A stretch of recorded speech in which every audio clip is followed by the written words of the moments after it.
TMJ gesa ambil tindakan tegas isu stokin kalimah Allah. KK Mart tunggu nasihat polis sebelum mula sebarang tindakan. Pemuda UMNO tegas bukan mahu jadi juara tapi bawa suara rakyat. MOF maklum kontrak kerajaan dengan Spanco masih berjalan. Penganalisis berpandangan kerjasama PH Bersatu hanya cetus kemarahan UMNO.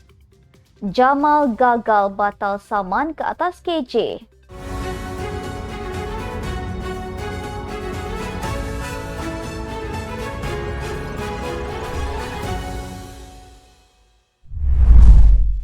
Bismillahirrahmanirrahim. Assalamualaikum warahmatullahi wabarakatuh.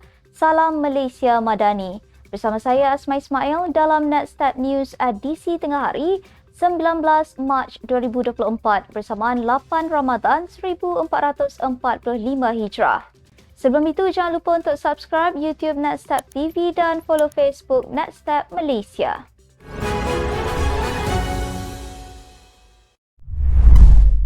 Pemangku Sultan Johor menggesa pihak berkuasa untuk mengambil tindakan tegas berhubung isu penjualan stokin tertera kalimah Allah. Menyifatkan isu berkenaan tidak boleh dipandang remeh, Tunku Mahkota Ismail Sultan Ibrahim bertitah, kalimah Allah adalah kalimah suci yang sangat tinggi di hati umat Islam. Baginda memandang serius isu berkenaan dan berharap perkara itu tidak mengganggu gugat keharmonian negara. Pada Isnin, Timbalan Menteri Dalam Negeri Datuk Seri Syamsul Anwar Nasarah berkata, siasatan berhubung isu penjualan stokin tertera kalimah Allah sudah bermula dan tertumpu kepada vendor atau pengedar produk berkenaan ke pasaran.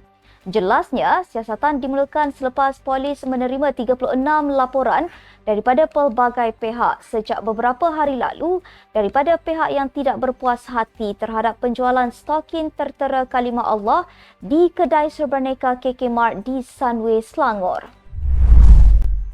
Dalam perkembangan sama, pengurusan KK Supermart and Superstore Sdn Bhd KK Supermart sedang menunggu nasihat daripada pihak berkuasa sebelum memulakan sebarang tindakan sebagaimana gesaan daripada pihak-pihak tertentu.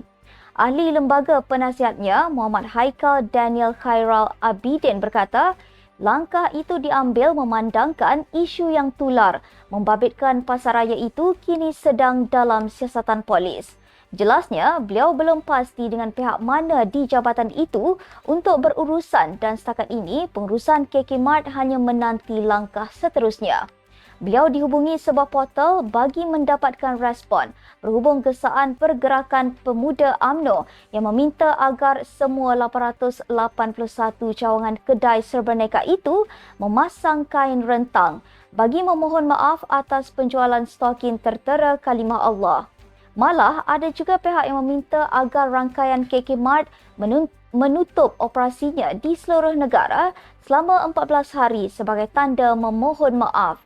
Tambahnya, pengurusan KK Mart berkemungkinan mengeluarkan kenyataan dalam masa terdekat susulan perkara itu setelah mendapat arahan daripada pihak-pihak terbabit.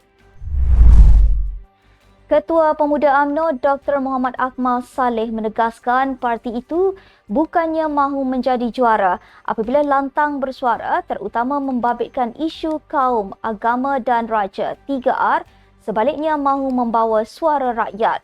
Katanya, mereka tidak boleh berkompromi dalam isu berkenaan dan menjadi prinsip UMNO untuk mempertahankan agama, bangsa dan negara. Berkenaan dakwaan kelantangannya boleh mencecaskan hubungan UMNO dengan parti lain dalam gabungan kerajaan perpaduan, Akmal berkata isu itu tidak timbul kerana masing-masing sudah bersetuju untuk tidak mengingkari prinsip UMNO. Malah katanya tindakan sama akan turut dilakukan pihaknya sekiranya ada mana-mana individu dalam parti kerajaan perpaduan yang didapati membuatkan rakyat tidak selesa. Tegasnya, semua pihak sepatutnya melihat siapa yang memulakan isu sensitif di negara ini dan Pemuda UMNO hanya bersuara untuk mempertahankan apa yang berlaku. Beliau turut memberitahu meskipun berdepan ugutan dan cacian daripada sesetengah pihak, namun ia tidak sedikit pun mematahkan semangatnya untuk terus bersuara pada isu yang menyentuh hati masyarakat Islam. Kementerian Keuangan memaklumkan kontrak Putrajaya dengan Spanco Sdn Bhd, syarikat pengendalian perolehan dan pengurusan kenderaan kerajaan masih berjalan. Katanya, kerajaan sentiasa memastikan kontrak perolehan Spanco bagi membekal, menyelenggara dan mengurus fleet kenderaan kerajaan dilaksanakan mengikut keperluan, mematuhi tata cara perolehan dan melaksanakan semua due diligence sepatutnya. Spanco dilaporkan memegang konsesi untuk membekal dan menguruskan fleet kenderaan kerajaan dari 1993 dan berakhir 2019. Tender terbuka dilancarkan tahun itu sebagai usaha sama dengan Berjaya Group dan Naza Sdn Bhd dilaporkan memperoleh surat hasrat untuk perjanjian berkenaan. Syarikat itu kini disiasat Suruhanjaya Pencegahan Rasuah Malaysia SPRM berhubung sebab ia diberikan tugas untuk menguruskan kenderaan kerajaan.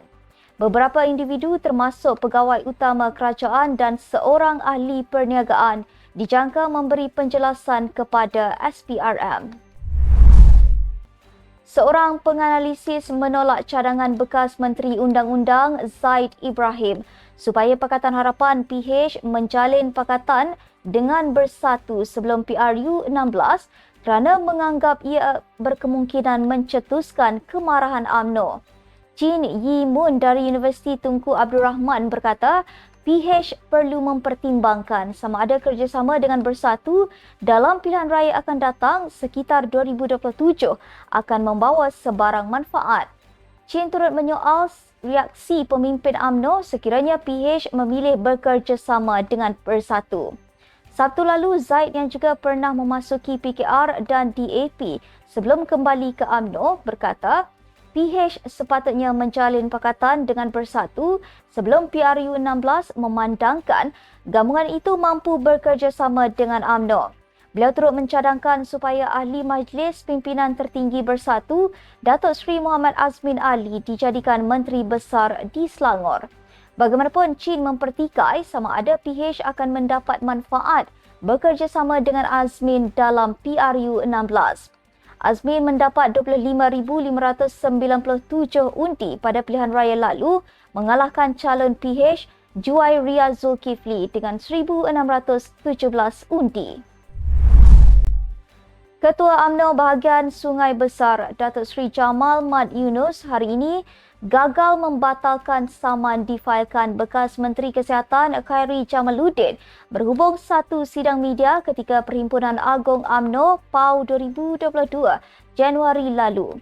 Sidang media itu berhubung dakwaan UMNO mengimport perwakilan daripada luar yang bukan perwakilan untuk mengundi usul supaya jawatan nombor 1 dan 2 tidak dipertandingkan. Peguam Syakil Saifuzaman mewakili Khairi yang juga bekas Ketua Pemuda UMNO berkata, kegagalan itu susulan Mahkamah Tinggi menolak permohonan untuk membatalkan saman berkenaan atas alasan ada isu yang perlu dibicarakan. Pesuruhjaya Kehakiman Dr. Suzana Muhammad Said menetapkan 27 Mei ini untuk sebutan kes seterusnya manakala perbicaraan dijangka pada tahun 2026. Mengikut notis permohonan, defendant difailkan Tetuan The Law Chambers of Fauzi and Nasir pada 19 September 2023. Alasan membatalkan saman itu ialah kausa tindakan plaintiff tidak jelas. Selain itu, tuntutan plaintiff terhadap defendant didakwa mengaibkan, remeh atau menyusahkan serta tuntutan itu satu penyalahgunaan proses mahkamah. Khairi memfailkan writ saman pada 24 Mei 2023 melalui firma guaman Tetuan Aizat Izwan Syakil dan menuntut ganti rugi khas RM1 juta, ganti rugi am dan perintah supaya Jamal menerbitkan permohonan maaf di akaun Facebook dan TikTok serta dalam akhbar utama bahasa Melayu, Inggeris dan Cina. Sekian untuk edisi tengah hari ini. Ikuti perkembangan semasa isu-isu panas politik Malaysia setiap hari hanya di Netstab News. Jangan lupa untuk follow Facebook Netstab Malaysia dan subscribe YouTube Netstab TV. Netstab Malaysia mencangkau informasi, mengora inspirasi. Saya Asma Ismail. Assalamualaikum dan salam sejahtera.